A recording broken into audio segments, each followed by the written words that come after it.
बुढ़ापे की मजबूरी। मेरे पति के देहांत के बाद मैं अपने इकलौते बेटे के यहाँ रहती थी। मेरी बहू का एक अलग ही रूप मुझे देखने को मिला, साथ ही बेटे का भी। दोनों के मन में क्या है मैं अच्छे से जानती हूँ। वो चाहते हैं कि मैं वृद्धा आश्रम चली जाऊँ। उनके जाने के बाद मुझे यह सब देखना और सुनना पड़ेगा, इसका मुझे अंदाज़ा भी नहीं था।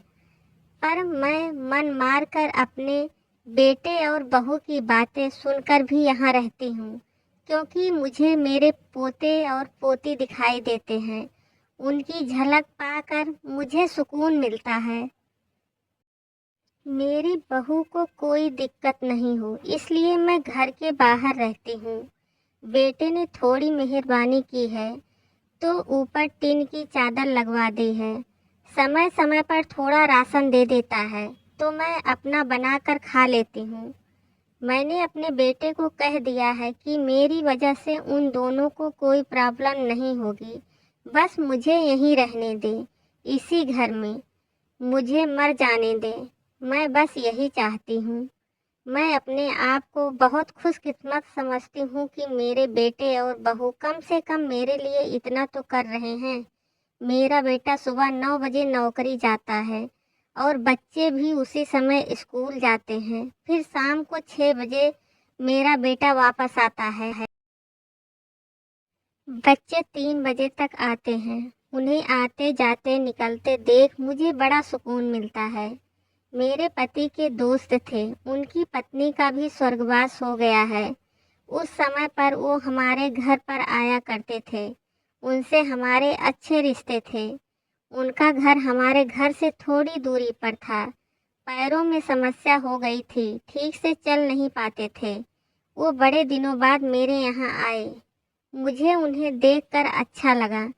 उनका हाल भी मेरी तरह ही था। बच्चे अब उनसे भी परेशान थे। आकर मेरे पास अपना दुखड़ा रोते थे और उन दिनों को याद करते थे। बुढ़ापा हम जैसों को बहुत रुलाता है। उनकी पत्नी का स्वर्गवास हो गया था। उन्हें चलने उठने में समस्या थी, इसलिए वो तो अपना खाना भी नहीं पाते थे।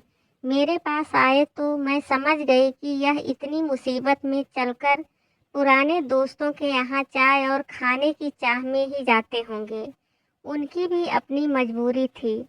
वो आए तो मैंने उनके लिए खाना बनाया और उन्हें खिलाया। मना कर रहे थे नहीं खाना, लेकिन मुझे पता था कि उनको भूख लगी है। मेरी बहू ने मुझे और उन्हें खाना खाते देख लिया। वो कुछ भी ना बोली। ऐसे ही वो यहाँ 2-3 बार आए। जब भी वो आते मैं उन्हें खाना खिलाती। फिर उनके जाने के बाद जब मेरा बेटा आया तो बहू कहती है कि तुम्हारी माँ कितनी बेशर्म है। पता नहीं किस किस को आजकल बुलाकर खाना खिला रही हैं। बड़ी मुश्किल से कमाया जाता है और यहाँ लुटाने में लगी हैं। इनका राशन बंद करो, कुछ दिन भूखी रहेंगी तो अक्ल ठिकाने आएगी। मैंने कहा कि मैं अपने हिस्से का उन्हें खिलाती हूँ, तुम्हारे पिता के पुराने मित्र हैं। फिर भी बहू का उल्टा सीधा बोलना शुरू रहा। घर के बाहर रहकर इनको आज़ादी मिल गई है, पता नहीं क्या क्या करती हैं। बेटा भी बोला कि कुछ दिन भूखा रहने दो इन्हें। मुझे मेरे बेटे ने घर के पीछे सीढ़ी के पास ले जाकर बैठा दिया।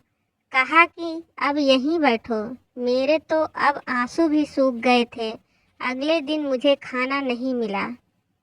एक दिन पूरा भूखा रहने के बाद मैंने सोचा कि मैं गलत कर रही हूँ। मुझे अब अपने बेटे के यहाँ नहीं रहना चाहिए और शायद गलती भी मेरी ही है। मेरी ही परवरिश में कोई कमी रही है, तभी तो यह परिणाम आया। अगली सुबह मैंने अपने बेटे से कहा कि मुझे वृद्धा आश्रम छोड़ आ। अब मैं तुम दोनों को ज़्यादा परेशान नहीं करना चाहती। बहू ने कहा कि एक दिन भूखी रही तो अक्ल ठिकाने आ गई ना। बेटे के चेहरे पर भी अजीब सी खुशी थी। जल्दी से तैयार हो गया मुझे छोड़ने के लिए। बहू कह रही थी कि आज की छुट्टी ले लो, यहीं आसपास मत छोड़ आना, कहीं 3 दिन में वापस आ जाएं। मैंने अपनी बहू से कहा कि बेटी चिंता मत कर, मैं अब नहीं आऊँगी। मैंने अपने पोता पोती को गले लगाया। मुझे पता था कि अब मिलना नहीं हो पाएगा।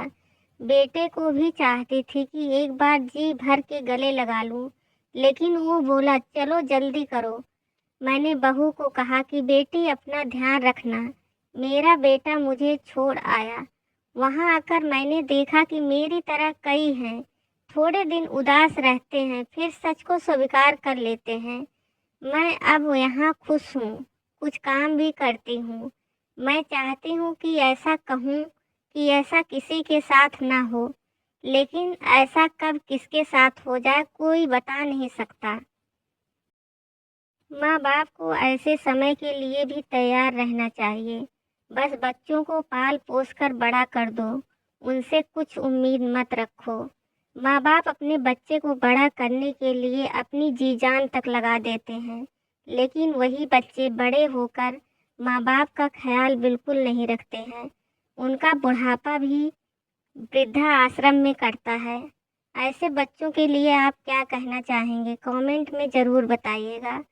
कहानी अगर आपके दिल को छू गई हो तो कहानी को लाइक ज़रूर करिएगा और मेरे चैनल को सब्सक्राइब कीजिएगा। कहानी पढ़ने के लिए आप सबका बहुत बहुत धन्यवाद।